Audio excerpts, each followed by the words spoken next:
This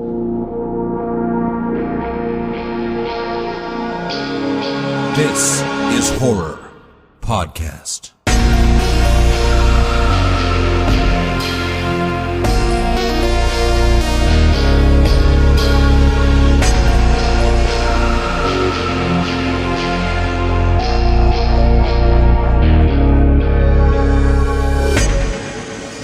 Welcome to This is Horror, a podcast for readers, writers, and creators.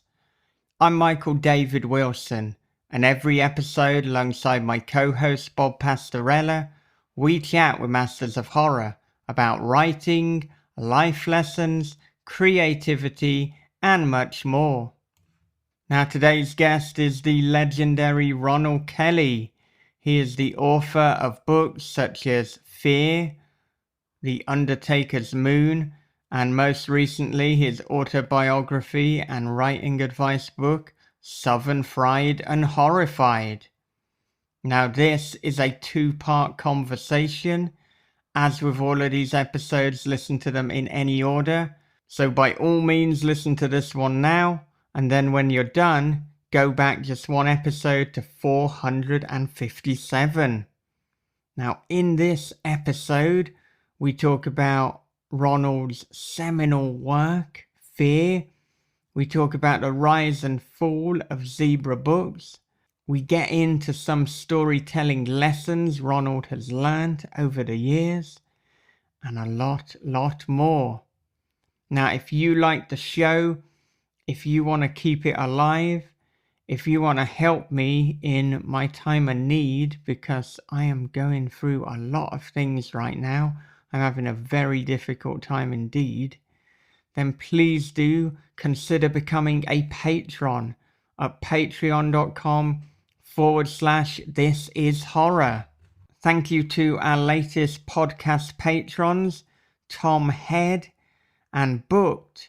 Seeing a pledge from Booked got me pretty excited. So, Rob Olson and Livia, are you cooking up something new? Is Rob about to launch a Patreon with Lit Reactor? What's going on, guys? Because that is very exciting. You are one of the best podcasts of all time, quite frankly. So, something happening? Let us know. Well, anyway, this was meant to be a little bit of a push for our Patreon. Started gushing over Booked Podcast and getting nostalgic there. So before I get carried away, let's have a little bit of an advert break. From the host of This Is Horror Podcast comes a dark thriller of obsession, paranoia, and voyeurism. After relocating to a small coastal town, Brian discovers a hole that gazes into his neighbor's bedroom. Every night she dances and he peeps. Same song, same time, same wild and mesmerizing dance. But soon Brian suspects he's not the only one watching, and she's not the only one being watched. Their watching is The Wicker Man meets Body Double with a splash of Suspiria. They're Watching by Michael David Wilson and Bob Pastorella is available from thisishorror.co.uk, Amazon, and wherever good books are sold. It was as if the video had unzipped my skin, slunk inside my tapered flesh, and become one with me. From the creator of This Is Horror comes a new nightmare for the digital age, The Girl in the Video by Michael David Wilson. After a teacher receives a weirdly arousing video, his life descends into paranoia and obsession. More videos follow, each containing information no stranger could possibly know. But who's sending them, and what do they want? The answers may destroy everything and everyone he loves. The Girl in the Video is The Ring meets Fatal Attraction for the iPhone generation. Available now in paperback, ebook, and audio. Okay, well, here it is. It is Ronald Kelly on This Is Horror. Well, we were speaking before about Zebra Books, and so I kind of want to talk about the rise and fall of Zebra, and not only, Zebra, but the horror market at that time, like the massive boom and then, the collapse. So, I mean, could you give us a little bit of a history lesson on that? Well, I started writing for Zebra in 1990, so I kind of came in on the tail end of the Zebra thing. I kind of missed the skeleton covers by 2 years. That was Mm. one thing. When I found out that I was going to write for Zebra, I went out to the local drugstore and looked at the Zebra books and said, there are no zebra, no skeletons. So that was one thing that was encouraging about it. But then I started writing for them, and it was it was an isolated process. I mean, you would write the novel, and you'd send in a detailed outline, and Zebra would accept it, or usually, and then you write the book and submit it to your agent, and they get it to Zebra, and then Zebra put it in the motion, and you just go back to writing a new book, and so it was you know it wasn't like it was today with you got social media and you're interacting with a lot of people. It was more of a isolated process, and if you talk to fellow authors or readers, it was on the phone or through snail mail, because you basically didn't have the internet back then. And so I was kind of kept in the dark that things were getting kind of iffy with the horror genre. I thought everything was going fine. Maybe I saw some signs and I just kind of ignored them, and by the time that Fear came around, see, the when I wrote in 1990, I had two books. I had Hindsight and Pitfall came out in the same year, and then in 1991, I had two books come out, Zebra books, and then it went to one book a year, and then by the time Fear came out in 1994, I skipped a year, and that kind of threw me off because I had been steadily, releasing a book every year, or maybe two. And then in 1995, I didn't have any book come out, and that kind of concerned me, and I didn't know. I wasn't privy to a lot of the information that the agents and some of the bigger writers had, that maybe horror was in trouble, and one of the reasons I think the implosion happened was that a lot of, I mean, there was such a hunger for horror during those early 1990s that uh, the horror mass market horror publishers were trying to feed the frenzy, and they were hiring writers who really wasn't up to to writing really good horror. There was a lot of bad horror published that wasn't up to par, and um, readers were buying these books and getting burnt, and they started not buying horror like they were. The sales started falling off, and a lot of the publishers were gravitating toward calling horror books thrillers and suspense books, because horror kind of became a bad word, and so the publishers they were starting to suffer. Sales were down on horror novels and everything like that, and they started to uh, breaking ties with their authors and shutting down their horror lines. And I started seeing this, and I thought, well, Zebra's a pretty, strong publisher. I don't think, I have anything to worry about. And and I used to do signings at a used bookstore in Nashville, and the lady that owned it, she would come up and say, "Are you okay? Have you heard anything from your publisher?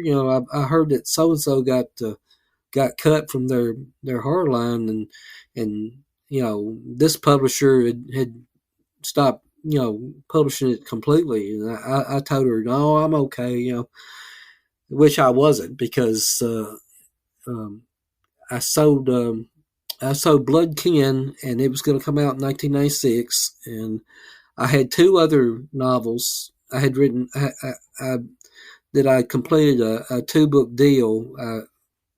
Zebra had Hellholla and Restless Shadows, and then I was waiting for another multi-book deal, and Zebra wouldn't give me one. They were kind of give me the cold shoulder. I was submitted outlines for books, and they said, "Well, that's not what we want at the time," and that wasn't like Zebra. That was pretty much what I pitched to them. They wanted to publish, so I knew something was up. And then I was waiting for the multi-book deal. Things were getting kind of tight with money and all that, and in October of 1996, it was October 6th.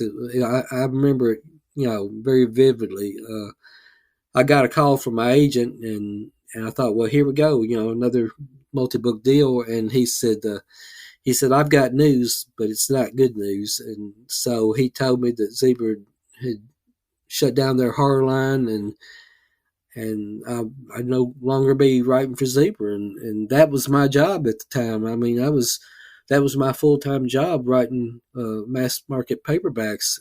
And it just it hit me like a gut punch, And it was my own 9/11, just lost my horror career in a matter of a phone call. And so, and it happened to a lot of people, a lot of really good writers, lost their careers during that time. Some stuck it out and struggled and kept on when, horror picked back up, in the early 2000s, but like I said before, I just I tried different genres. I couldn't get in, and so I got discouraged and just gave it up for 10 years. Yeah, yeah. And of course, you spoke before about being encouraged to pick it back up from the likes of Brian Keene and James Newman and Brian Smith. But I know something that we haven't touched on that you've mentioned before, that is during that period there was a reluctance whether to go back to horror fiction because of your religious convictions and being a Christian. So, I mean, can we talk a little about that? Yeah, when you're a Christian, you believe that God has His hand in all things. And when I lost my horror writing career, I thought that maybe that was divine intervention on my that maybe I shouldn't be writing horror. Maybe that's why I lost it. So I got heavily back into my faith, and just that's one reason I just turned my back on horror. I didn't write horror, and I didn't read any horror for 10 years. But it wasn't satisfying. It didn't make me happy, because I'm a horror writer, and I love to read horror, and so the whole time, the whole decade that I didn't write or read horror, I mean, it was still in the back of my mind. It was a difficult time, and like I said, I would write little ideas on slips of paper, and so I was still, I mean, the ideas were still coming and everything, but I was trying to deny that, that desire to write, to myself, because I basically talked myself into thinking that that God didn't want me to write this stuff anymore.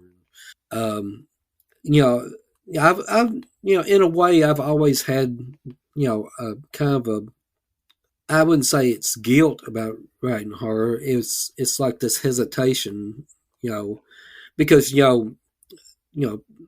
people of faith really, they it's pretty much thought that you shouldn't be writing this stuff, But I always look at it like my favorite horror novels and stories is the battle between good and evil. So I don't think that my inspiration for writing horror has anything to do with the devil or evil or anything like that.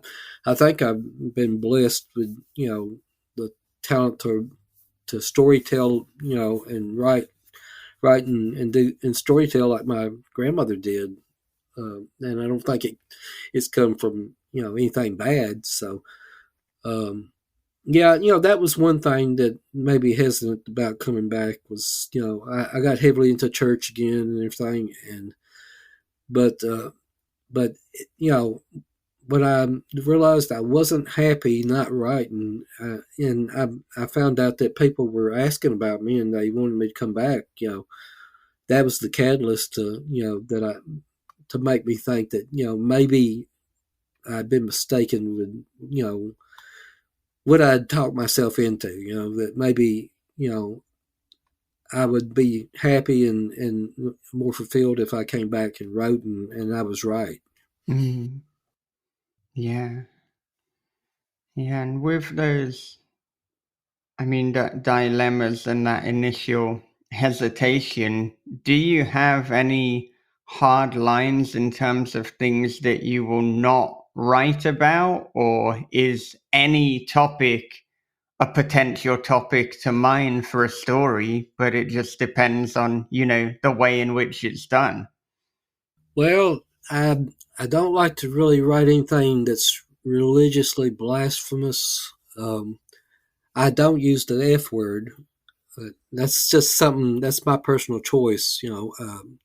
I don't condemn anybody who uses that sort of language or anything, but it's just a personal choice that I don't use the F word. And um, as far as I do write extreme horror, splatterpunk stuff. I do cross some lines sometimes that maybe I kind of sort of have to disconnect myself from I wouldn't say disconnect myself from my faith, but from that mindset.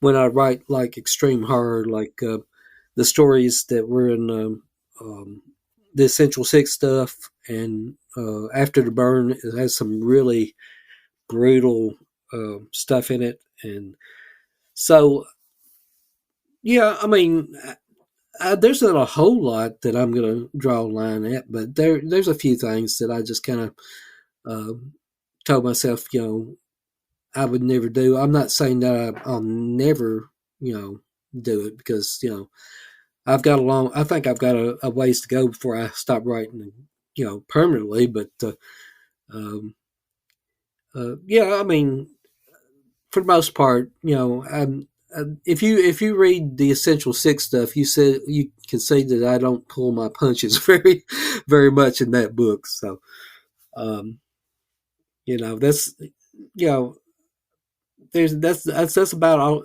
all there is to what I draw a line with.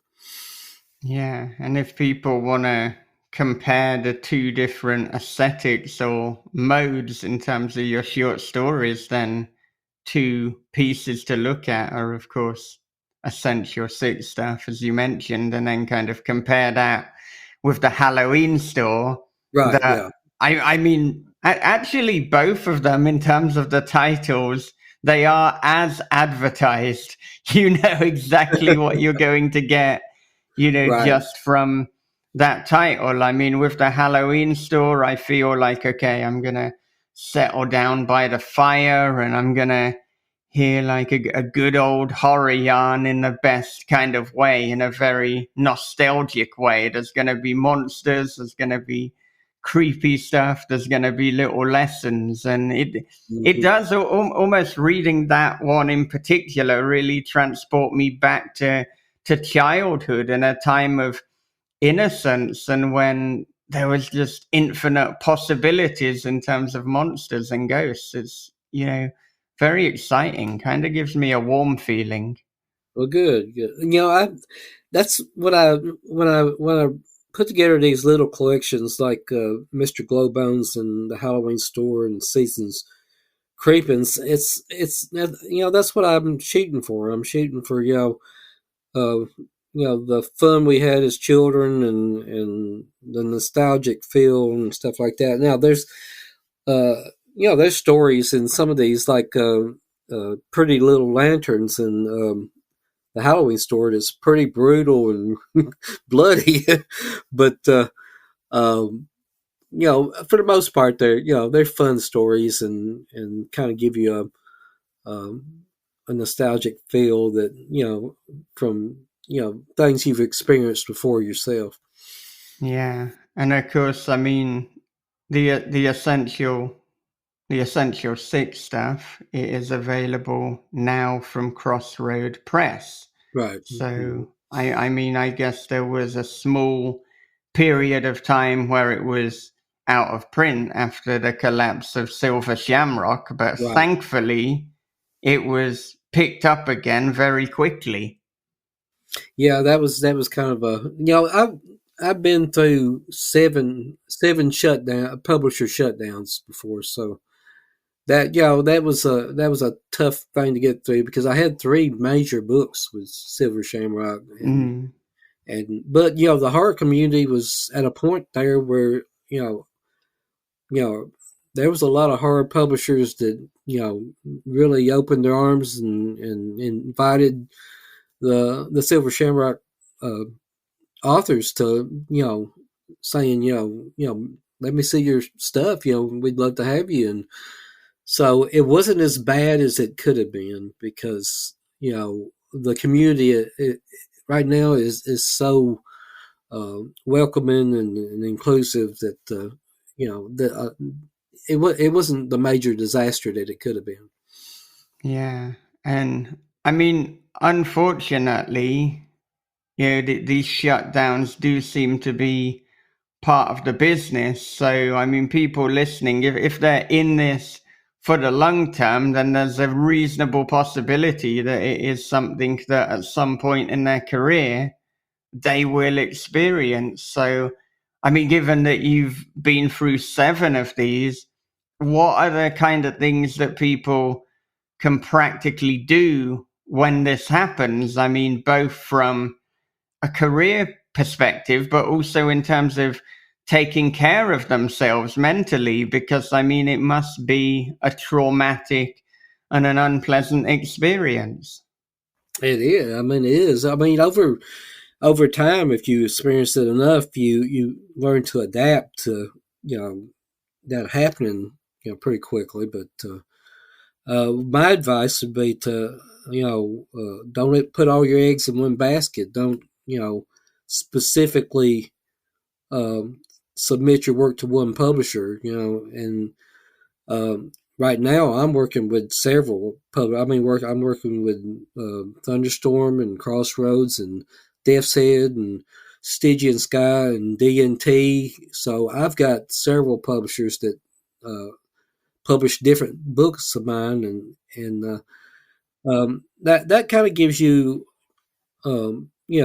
if one publisher goes down, then you're not hurting so bad. Um, so if you're a prolific writer and you're putting out books, a lot of books and everything, find different publishers and that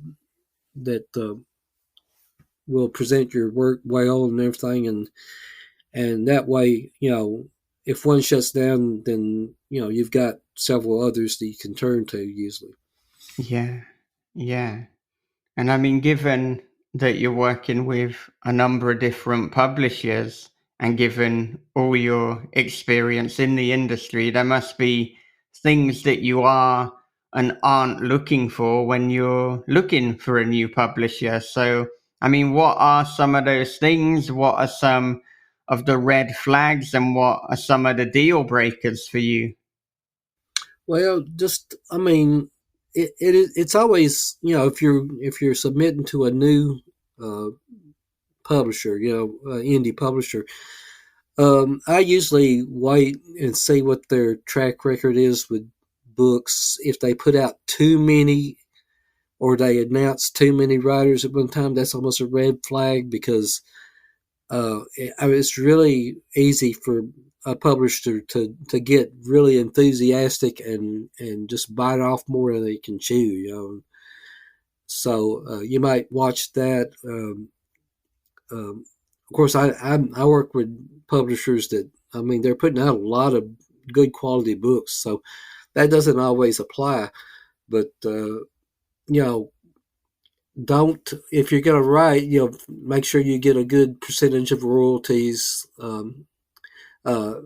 Crossroads, I've worked with Crossroads for like 12 years, and they have one of the best royalty cuts that I know of, and pay on monthly. So that's a good. I always look at Crossroads as a good example of indie publisher. So, but yeah, just be aware of what they have to offer, and how they present their books, and kind of check them out on social media, see how they conduct themselves on social media, because that can be a big turning point. We've seen where publishers hadn't always been as discreet as they could be, on social media. I know, everybody has a right to voice their opinion and everything, but if you're got a publishing house and you've got dozens of writers, depending on you, to put out their books and stuff like that, you need to be really careful about raising the ire of the horror community and all that. We've seen it happen several times. So yeah, that's a few things you might look for when you're looking for a indie publisher, and the same thing goes for some of the big New York publishers too. It's harder to see, because a lot of the New York publishers, it's all staff driven, and decisions made by boardroom and stuff like that. So it's hard to see the back information with a big name publisher like that. But if you're going to concentrate on a lot of the indie presses, there's things you can look for. Yeah, and I guess it's good to have a benchmark, as it were, like Crossroad. And am I right in thinking that, you said that you've been with them for 12 years, but your friendship with David Niall Wilson, that would precede that relationship? Am I right there? Yeah, I knew David a little bit before we, he wrote in the small press magazines back when I did. Yeah. We kind of lost touch after a while, but he contacted me when I came back, and he really helped me, get started, get my work back out there for people to read, especially when the ebooks became so popular. Yeah. So having someone who not only you've known for so long, but has almost been there in the trenches with you must be quite reassuring too. It is, yeah. Yeah. Well, we've got a few questions on Patreon, and I know that this has been touched on a little bit, but let's go for this one from Tracy Kenworth. I wondered, coming from a Southern fried background, what kind of legends or horror stories did you hear about growing up, and how did they influence your writing? Well, like I said, my grandmother told me a lot of stories, and I've always grown up with like the Bell Witch, because Adams, Tennessee is just, not very far from where I live and everything. And that's, the Bell Witch was always something that from the time I was a child, and I think I touched in Southern Fried and Horrified that my my father would tell me stories of bloody bones, and that would be the Bell Witch, and I almost imagined that they were living in the basement of our house in Nashville, plotting to pull me down into the basement and everything. So I grew up with some old ghost stories and legends like that, here in Tennessee, I always loved to read mainly Wade Wellman and his Silver John stories, and Ambrose Bierce wrote a lot of rural kind of Civil War stories. Always loved to read him, and of course when I started writing in the '90s, Joe Lansdale was always, I love Joe's work. So I always the South has there's always been a storytelling ghost story thread to upbringing in the South. So I had that upbringing, where I heard ghost stories just about all my life. So that's when you're in the South, you grow up hearing stuff like that, and not necessarily believing it, but it's always fun to hear those old ghost stories. And in terms of your personal experience, have you had something that you would describe as either seeing a ghost or having what might be a supernatural experience or something disquieting? I did have one. When I was a younger man, I guess I was in my 20s, I loved to go to the Civil War battlefields, and I went to Stones River Battlefield in Murfreesboro, Tennessee, and I was walking down a trail by myself. I would go by myself, and I walked down this lonesome trail in the backwoods, and I got this eerie feeling that I wasn't alone. It was like, it was strange to describe, but it was like I felt like there was a massive presence around me, almost like hundreds of men on each side of me going down this trail, like almost like troops, walking through the woods, and it got very, very strong, very ominous, and it started frightening me because, I got this feeling. It was almost like this feeling overcame me, of fear, like anticipation, like almost like men going into battle. And I reached this sharp turn in the trail, and I stopped, and I thought, if I go around that bend, I'm going to see something that I don't want to see, and at that moment, that feeling just dissipated. It just went away. So, that's the only time I've ever had an experience where I felt like maybe there was an otherworldly presence. Maybe sometimes I believe that what people interpret as ghost or like lingering emotional energy in a certain place. Like certain houses give off this an aura of a tragedy or a happening that happened in the past, and you might interpret that as being haunted, but it may merely be some emotional energy left over from a certain incident or something like that. Yeah, yeah. It's a good job you didn't go round that bend. No telling what I was saying. Yeah. Well, Patrick McDonough would like to know, what is a topic or two that you wish more interviewers asked you about? I don't know. a lot of the interviewers want to know more about the writing process than how I got to the end result.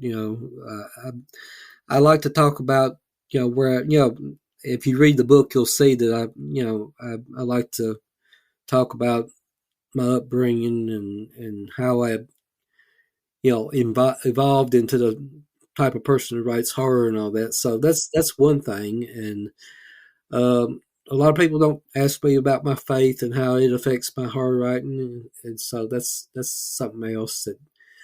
Um, so yeah, there's a few things that people don't touch on, very often. I normally don't talk about my family, my present family life, but um, you know, um, like I said, I'm retiring in November, so I'm looking forward to just kind of taking it easy, and I've got all this stuff in my head that I want to write in the coming years, so that's a good thing.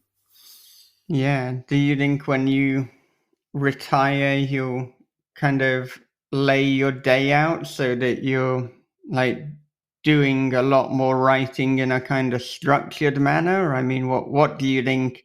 What does a typical day look like for you now, and what do you envisage it might look like once you're retired? Well, I don't get much writing done. I work. I get up at 3:30 in the morning, go to work. I get off at 1:30 in the afternoon, which that's a good thing. Sometimes I get a little writing done, after work, and but I mostly write on the weekends. I stay up till 2 or 3 o'clock in the morning and write, but it's difficult when when you want to write. Um, you're really fired up about a certain story or a novel or something you want to write, and you have very limited time to do it. And I know we all go through that, especially everybody who works for a living and everything, and taking care of your family and all that. But yeah, when I retire, I'm gonna try to structure it, like I did, pretty much like I did when I wrote for Zebra.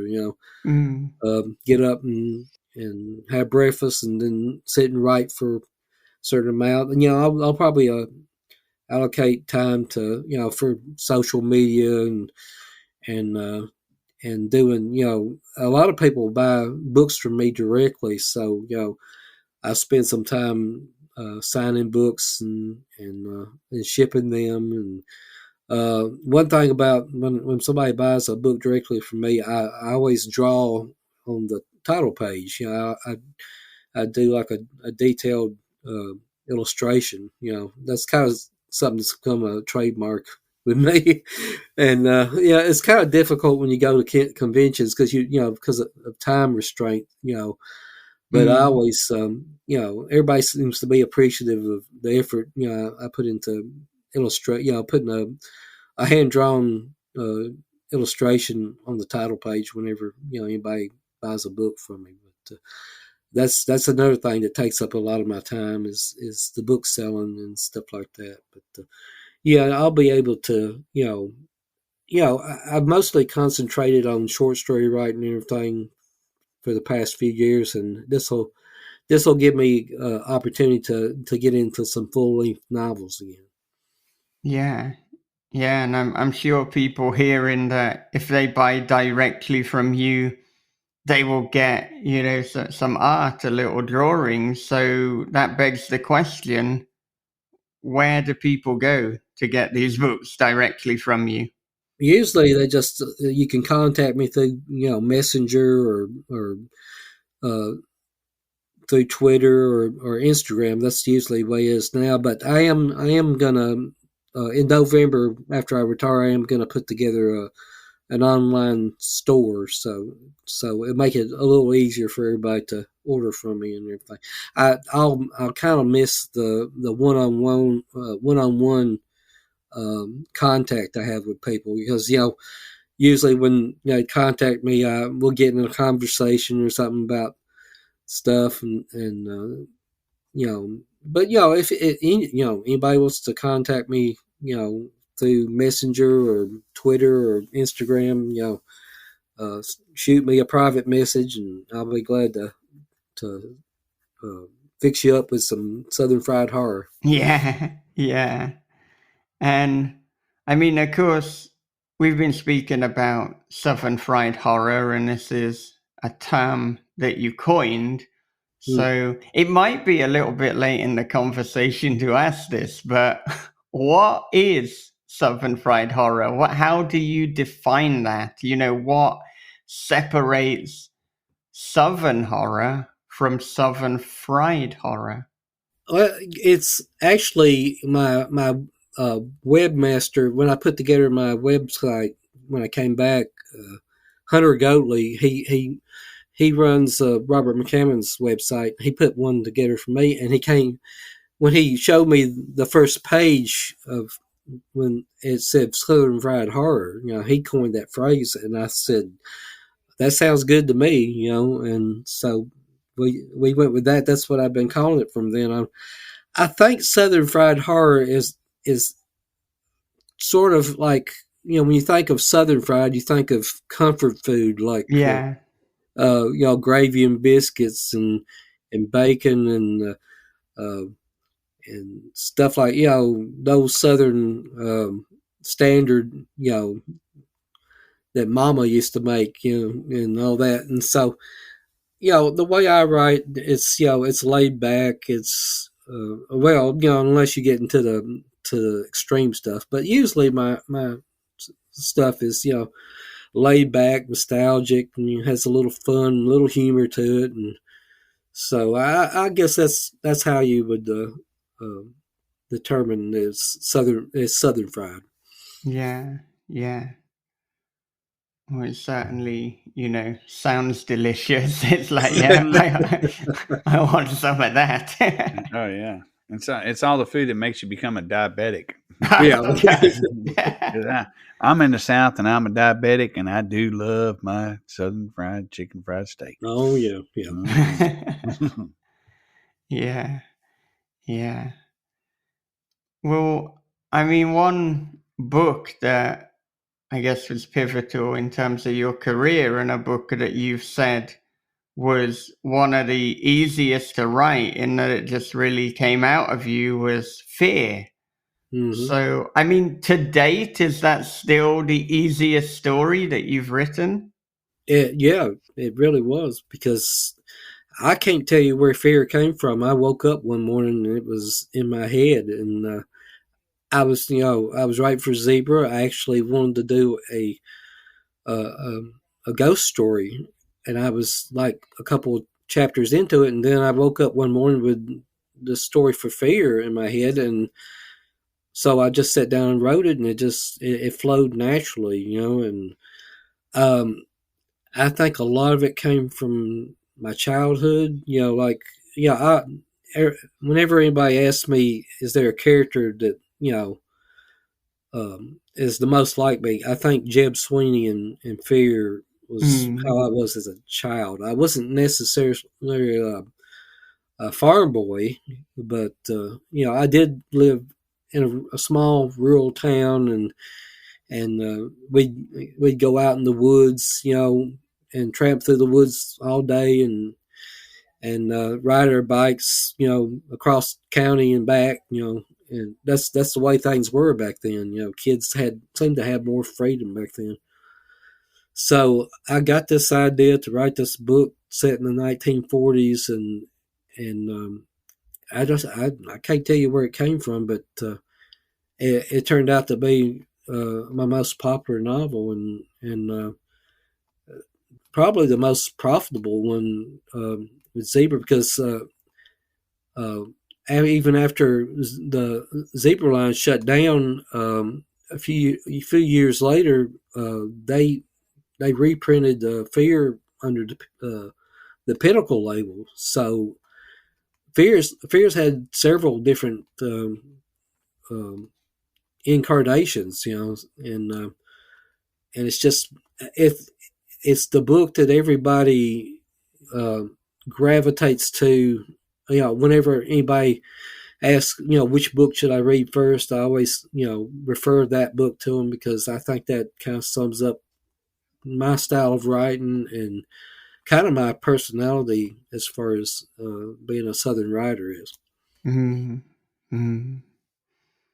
Yeah, and we spoke about food, and there is literally one passage where you list off so much food. Like it must be like half a page or something. It's like you are not messing about. You are really going for it here. Well, if you've ever been to a Southern picnic, or Yeah. a church dinner or something, I wasn't too far away from the truth with that. Yeah. Because they have, you can sample, dozens upon dozens of dishes at some Southern event, so that was fun, that was a fun little passage to write because I was thinking of everything I'd ever ate at a church picnic or something. Yeah. And it reminds me of the Rice Festival where they cook every type of Cajun food that you can think of that has rice, which is pretty much all of them. But, and you pay like, basically $5-10 to get in, and you just go around and you eat. And it's just, and usually samples. That's all you need to do is, and you can hit like 5 or 6 places. You're like, shoot, I'm done. I need a nap. That kind of, I don't know. It's just Southern food. I mean, if you're not familiar with it, it's, I love getting people from out of town to try, Southern food, and the look on their faces when they see that it's so good. They're like, that don't even look good. And they taste it like, oh my God. Well, yeah, it's amazing.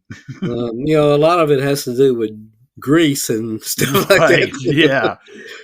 It's like, don't ask how it's made. Just eat it. Right. Yeah. Yeah. A lot of bacon grease has gone into Southern dishes. So. Oh yeah. Yeah. I think the thing that makes fear, like, because a lot of people kind of compare it to, Boy's Life and things like that. It stands on its own. There's a lot of heart in that book. There's a lot of, you get us to where we actually give a damn about these characters, and we feel them, and it's characterization on a level when going back and read it, comparing to stuff today. It seems like that you had a very leisurely time to do that, and you kept it interesting the whole way. So there's nothing that makes it ever, go into it like, oh, well, I really would hope he would hurry up and get over with this and get back to the story. That is the story. That's the to me, reading that stuff is just, it's not nostalgic because the writing's so clean and crisp. Just really, really excellent writing there. Thank you. I appreciate that. It was a rare occurrence where a book almost wrote itself. I don't know how much credit I can take for it because it just came naturally, and I love those characters. I am going to write a sequel to Fear. Oh wow! That's my big project. After I retire, I'm going to sit down and write the sequel. I actually have the last chapter written. The last chapter's in stone. It's going to make you cry. Oh shit! I'm getting my credit card out now. Here we go. So yeah, I kind of debated whether I was going to write a sequel to Fear, but I came up with a good idea, and I think everybody's going to like it. So yeah, that's going to happen for sure. Have you spoken about the sequel to Fear anywhere else? I've kind of mentioned it, vaguely, time or two. Lately, the closer I get to actually writing it, I kind of open up about it a little bit more. So, yeah, I mean, I think everybody, knows that I'm gonna, tackle it when I have more time. I want to have plenty of time to just, and I think it's going to be a big book. I can't see writing a sequel to Fear and it not being almost equal to in length to the original Fear. Right. The original Fear, when they get over into Fair County, it's like almost like little short stories. It's like each chapter is a different adventure, and so that's gonna be kind of a challenge to when they go, when they go back into Fair County, it's gonna be, and there's actually gonna be some cosmic horror injected into this storyline because I've been writing the saga of Deadeye, my Western horror series, and more and more, like cosmic horror and other dimensions and stuff are kind of creeping into the storylines, and I can see that happening with the sequel to Fear, where it kind of gives you an idea of why the county's so evil because things the monsters and the evil people might be coming from a different source than the sources that we know here on the earth. So uh, I'm kind of excited to write it because there's a lot of possibilities that I can open up, and make it its own story and not just a rehash of Fear. Yeah. Yeah.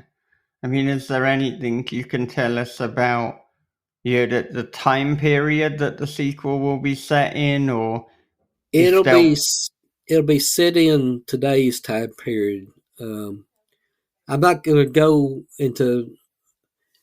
It's going to be a strange book because it may have some of the same characters that was in the other book, which was set in the 40s, but I just won't go into it any further because I want everybody to see Yeah.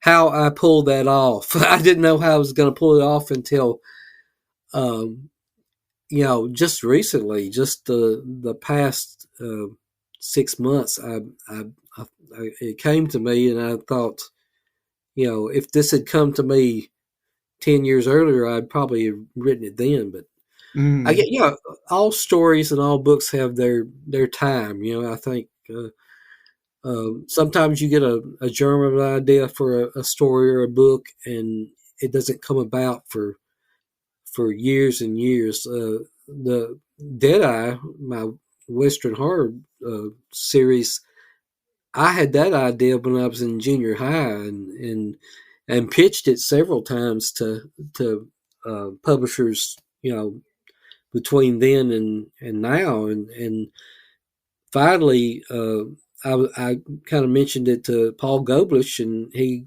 wanted to do like a limited series, like of 5 books. So we decided to do that. So see, you could have story ideas for years and years, but I think it just has to come at the right time. Yeah.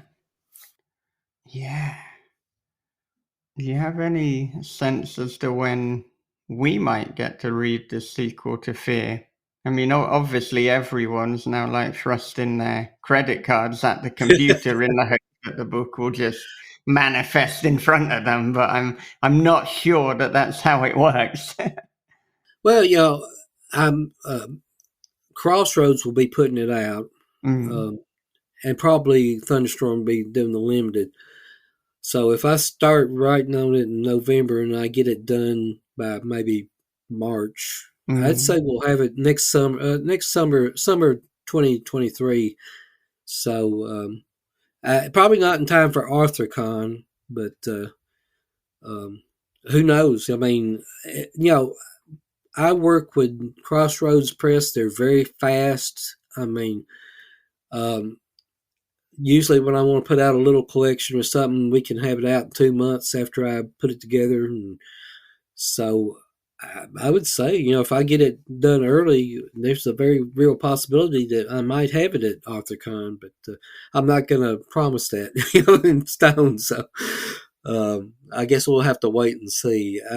It depends on the middle of the book. I've got the first part of the book kind of laid out solid, but it's when they get into Fear County and they're encountering the different horrors and everything. That's when I'm going to have to really brainstorm, and I'm hoping that it comes as easily as the first book did. yeah, yeah. And there's something special about it coming out on almost the 30th anniversary of the Right, original yeah, book, too. right. That would be nice, wouldn't it? Yeah, yeah. But I mean, as you said, fear just kind of came to you, then I mean, I would assume there was little in the way of planning. It was what, some people term more as pantsing. Yeah, it was. It, Yeah, because I never, you know, Zebra did require you to do a outline, to submit an outline, and I just kind of shift gears. They were expecting that ghost story, and I kind of shifted gears, so I had to um, think up most of the book, and really when I got to the end of Fear, it wasn't a whole lot the way it was the outline that I submitted to my agent to Zebra, but they were very pleased with it, and so was I. But um, yeah, it's funny because I've written some books where you start out thinking the book's going to go a certain way, and it takes a sharp turn. The same. That's the way it was with 12 gauge.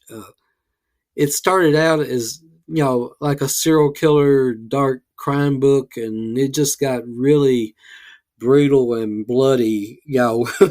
mm, It took a complete left turn, and but I mean it's a lot of people love 12 gauge, and so yeah, you can't always say a book's set in stone when you first come up with it, because it circumstances, that sometimes your characters, you'll start writing a character, and then your character will evolve during the writing process, and it'll shift the whole plot of the story or the dynamic of it, and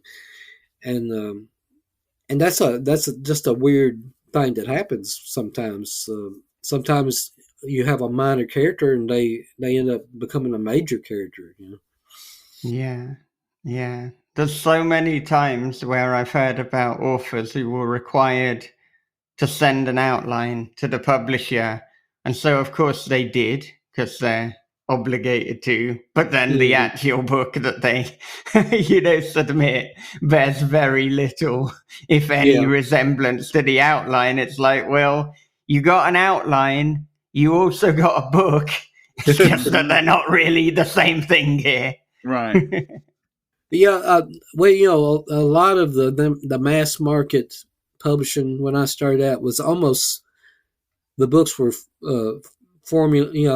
That was written by a formula. So it's the way the Hallmark movies are now, where the person gets fired from their job, and they go to a small town. They meet a new love, and then their boyfriend or girlfriend shows up in the middle of the movie, and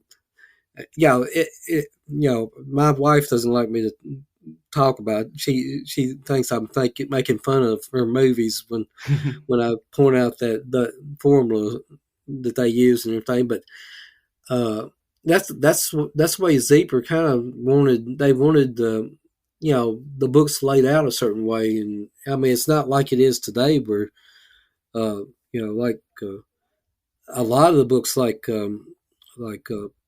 Paul Tremblay's new one, the Pallbearers Club. Oh, yes. The Yeah. way it's laid out, it's incredible, and like House of Leaves, House of Mm, Leaves. Right. I mean, uh, I think writers have more freedom nowadays to do take chances and do stuff like that, where you didn't years and years ago.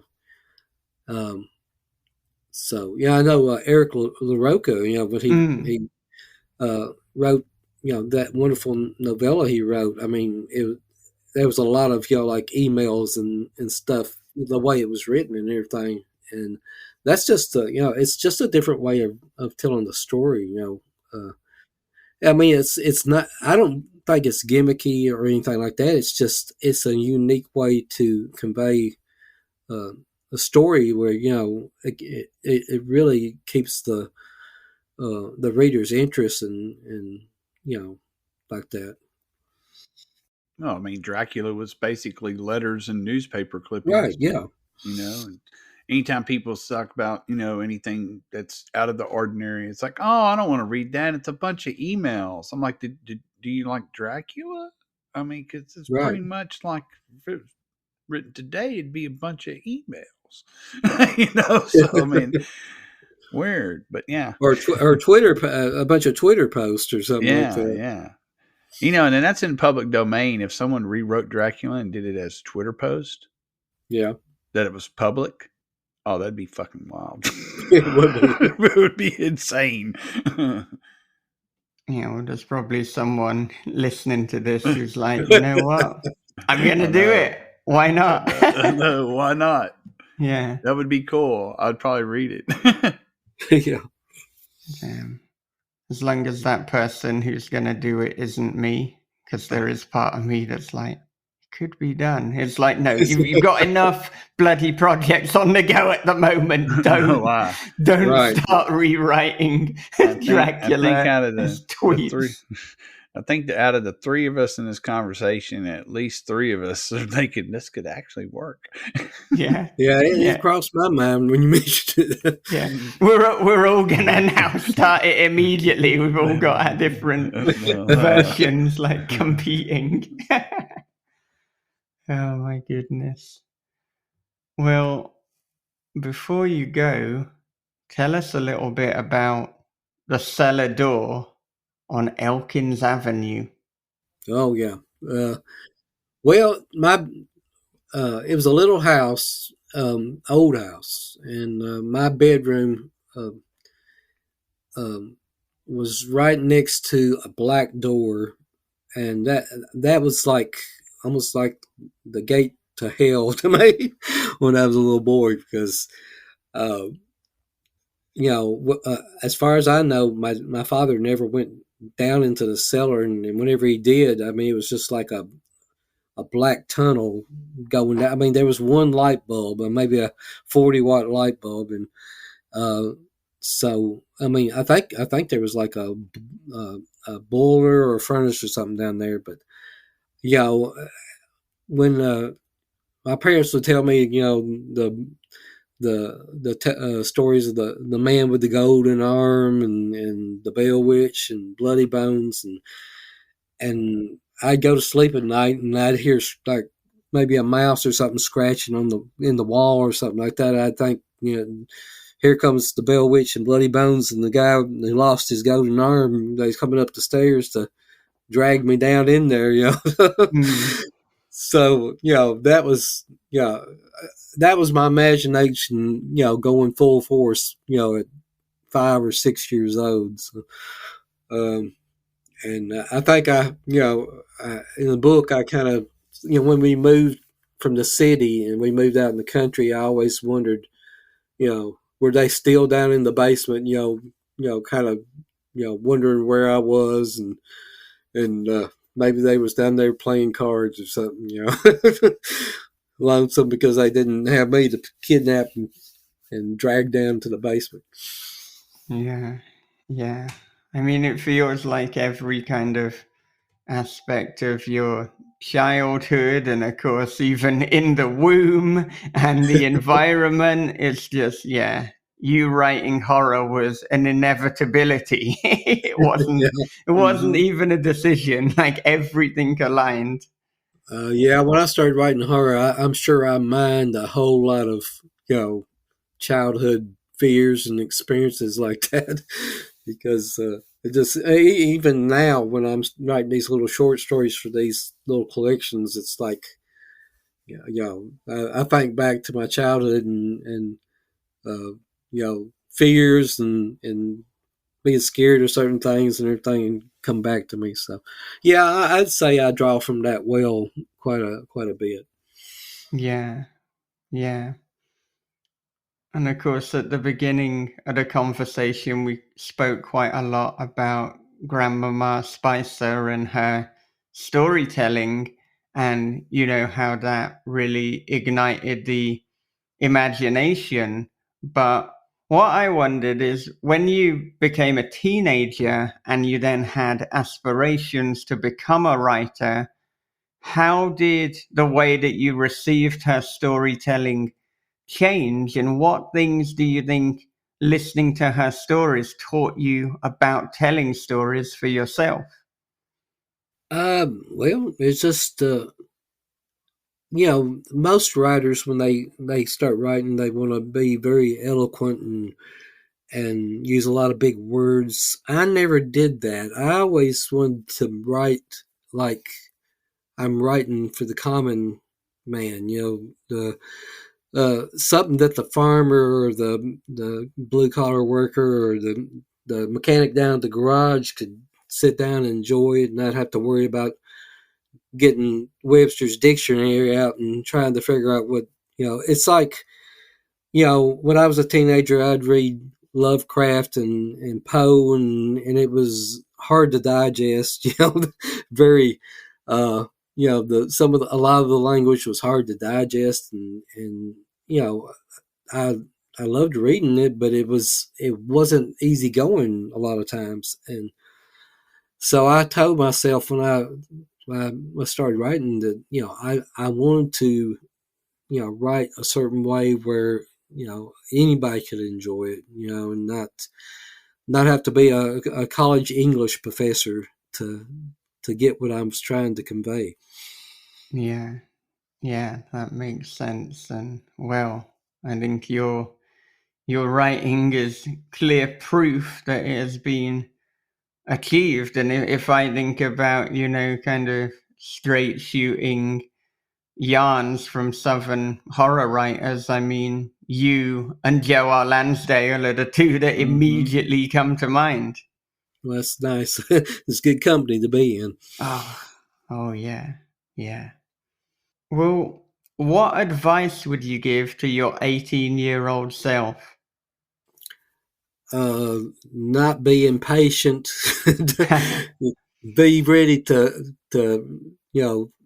stick in there for the long haul. Don't think you're going to get rich, right? Mm, I remember I would sit in class and I'd draw diagrams of the mansion I'd have in 2 or 3 years, and that never came to pass, but and maybe never will. But um, you know, if you're gonna be a writer, I mean, so many movies and TV shows make writers out to be, well, you're not truly a writer unless you're wildly successful and you're rich and everything. I said, I mentioned the Hallmark movies. Well, that's a big common theme on them. Every writer I've ever seen on one of those movies, had bestsellers and stuff like that. And it's just, that's not the way writing is. You've got to you got to try to have patience. You got to have a thick skin. Don't don't beat yourself up when you get a rejection. I mean, everybody gets rejections. I got I submitted to the horror show, David Silva's horror show back in the late '80s. mm, Just love that magazine. Wanted to get into it. Submitted 75 or 80 stories. Never did get one accepted. So but I didn't stop. I just kept right going. Kept going, and that's what you have to do. You just got to dig in, and if you want it bad enough, you can get it if you stick it out. yeah, yeah, I think that's a fantastic lesson for anyone and anything, just that perseverance and sticking it out. Hmm. Well, what should you be kinder to yourself about? Not be so critical.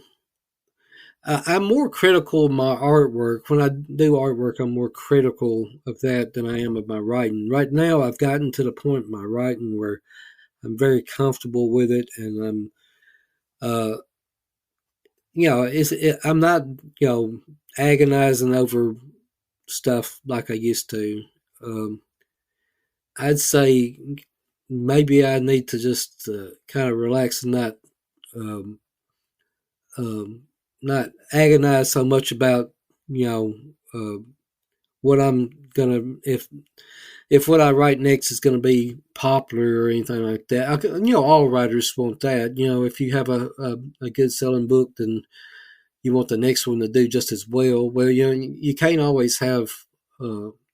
I can't always have a fear.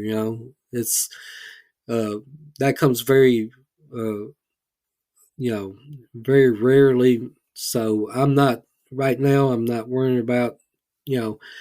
It's like Joe Lansdale says, you're the first reader. If don't worry about what everybody else wants you to write. You write it, and if you enjoy it, then others will probably enjoy it too. Yeah. Yeah, that's smart. Well, where can our listeners connect with you? You can find me, my website, ronaldkelly.com. You can get on there, and I'm on Facebook as Ronald Kelly. I'm on Twitter as Ronald Kelly 4. I don't know why I'm number 4.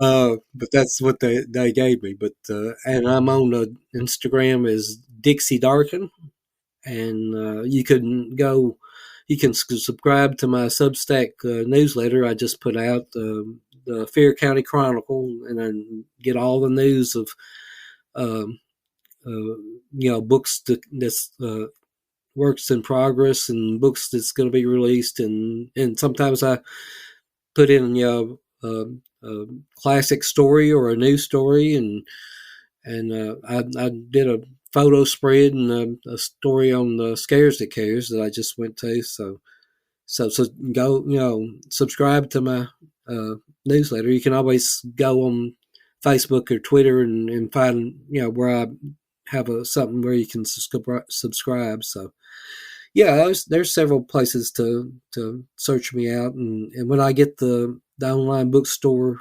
you can get on there and order some books, or you can just get in touch with me uh, privately, and I'll be glad to get some books to you.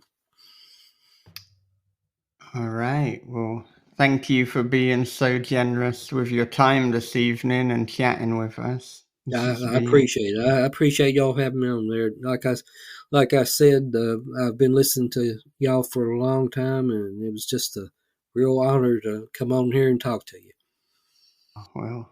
The pleasure is all ours, and listeners must go and pick up a copy of Southern Fried and Horrified. You're going to get loads more stories like this conversation in terms of Ronald's life, and you're going to get a load of writing advice as well, things on editing, things on suspension of disbelief, dialogue, rejection, character description. There's a hell of a lot of good stuff in there. So Oh yeah. I do implore people to pick it up. And as we said before, I mean, also that cover, I mean, goddamn, if you're going to have a memoir, you might as well have that. I mean, Yeah. just, if you're listening and you haven't seen it, then just Google it, have a look at that cover.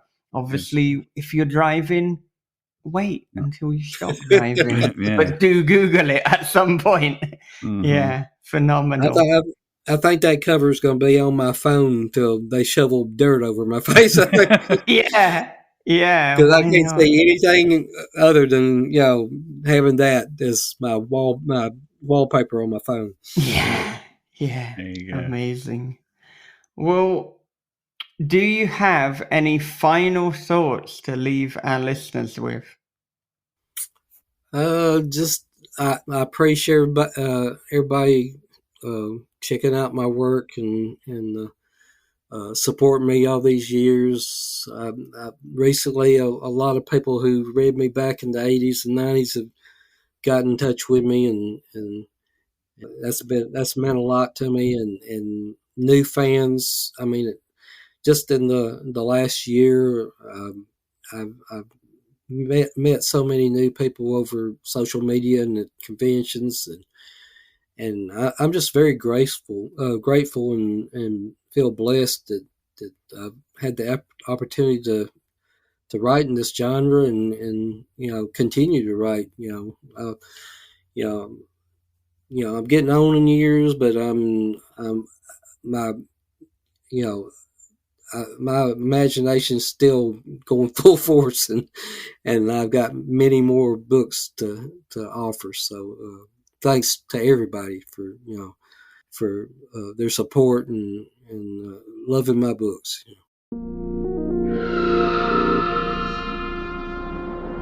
Thank you so much for listening to This is Horror with Ronald Kelly. Join us again next time for the first part of the conversation with Gemma Amor, celebrating the release of her new book, Full Immersion. Now, if you want to get that ahead of the crowd, if you want every episode ahead of the crowd, if you want to support me, because I am going through a hell of a time right now. Wish I could get into it, but I can't. Then become our patron at patreon.com/thisishorror. You get early bird access to each and every episode. You get to submit questions to each and every guest. You get the patrons only Q&A sessions. You get Story Unboxed, the horror podcast on the craft of writing, the video cast on camera off record, and you can become a member of the Writers Forum on Discord. Lots of great reasons to become a patron. Check it out, patreon.com/thisishorror. Okay, before I wrap up, a little bit of an advert break. It was as if the video had unzipped my skin, slunk inside my tapered flesh, and become one with me. From the creator of This Is Horror comes a new nightmare for the digital age, The Girl in the Video by Michael David Wilson. After a teacher receives a weirdly arousing video, his life descends into paranoia and obsession. More videos follow, each containing information no stranger could possibly know. But who's sending them, and what do they want? The answers may destroy everything and everyone he loves. The Girl in the Video is The Ring meets Fatal Attraction for the iPhone generation. Available now in paperback, ebook, and audio. From the host of This Is Horror podcast comes a dark thriller of obsession, paranoia, and voyeurism. After relocating to a small coastal town, Brian discovers a hole that gazes into his neighbor's bedroom. Every night she dances and he peeps. Same song, same time, same wild and mesmerizing dance. But soon Brian suspects he's not the only one watching, and she's not the only one being watched. They're watching is The Wicker Man meets Body Double with a splash of Suspiria. They're Watching by Michael David Wilson and Bob Pastorella is available from thisishorror.co.uk, Amazon, and wherever good books are sold. Well, that about does it for another episode of This Is Horror. But after our conversation with Jason Pargin, which you'll hear shortly, particularly if you're a patron, patreon.com/thisishorror, join us today, we have decided to join TikTok. I don't really know what I'm doing over there yet, but I've taken the opportunity to share some pretty cool sound bites, some clips from the podcast. So if you'd like a little bit of goodness, a little bit of an audio treat for your ear, 30, 60 seconds or so, then follow us on TikTok. Can't believe I'm saying that, but this is what's happening in 2022. We are simply This Is Horror Podcast on TikTok. Of course, you can also follow us on Twitter and on Instagram. So whatever your social media poison, and it can be poison, it is a force for good or a force for bad, then This Is Horror is there. And with that said, I will see you in the next episode with Gemma Amor. But until then, take care of yourselves, be good to one another, read horror, keep on writing, and have a great, great day.